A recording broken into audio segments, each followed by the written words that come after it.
সড়ক দুর্ঘটনায় নিহত ও আহতদের জন্য সরকারের গঠিত বিআরটিএ ক্ষতিপূরণ তহবিলে এখন ২৫০ কোটি টাকার বেশি জমা থাকলেও সেই তহবিল থেকে সাহায্য পাচ্ছেন মাত্র হাতে গোনা মানুষ। জানা গেল, আইন অনুযায়ী ৩০ দিনের মধ্যে আবেদন করতে হয়, কিন্তু অধিকাংশ পরিবারই ক্ষতিপূরণের নিয়ম সম্পর্কে জানেন না। ফলে মৃত্যু ও পঙ্গুত্বের মতো ট্র্যাজেডির পরও তারা আর্থিক সহায়তা থেকে বঞ্চিত হচ্ছেন।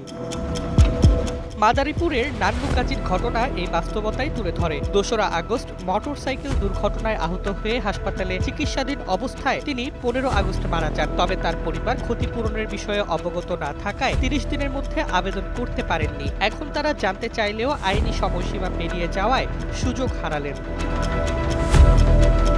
বিআরটিএ এর হিসাব বলছে, ক্ষতিপূরণ চালুর পর থেকে নিহতদের মাত্র ৯.৮৬% পরিবার এবং আহতদের মাত্র ১.৪২% আর্থিক সহায়তা পেয়েছেন। অথচ তহবিলের টাকা রয়ে গেছে অপ্রয়োজনে আটকে।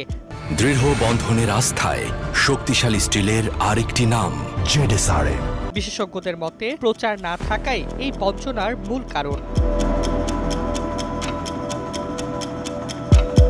আইন অনুসারে নিহতদের পরিবার প্রায় ৫ লাখ টাকা, গুরুতর অঙ্কহানিতে ৩ লাখ এবং আঘাতপ্রাপ্ত হয়ে স্বাভাবিক জীবনে না ফিরলে ৩ লাখ টাকা আর্থিক সহায়তা দেয় ট্রাস্টি বোর্ড। কিন্তু আবেদন প্রক্রিয়া জটিল হওয়ায় অধিকাংশ পরিবার শোকের মধ্যে এই দৌড়ঝাঁপ করতে পারে না।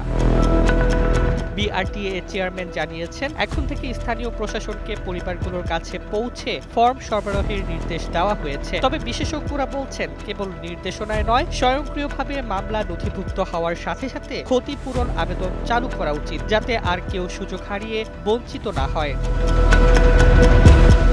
ডেস্ক রিপোর্ট, জয় জয় দিন।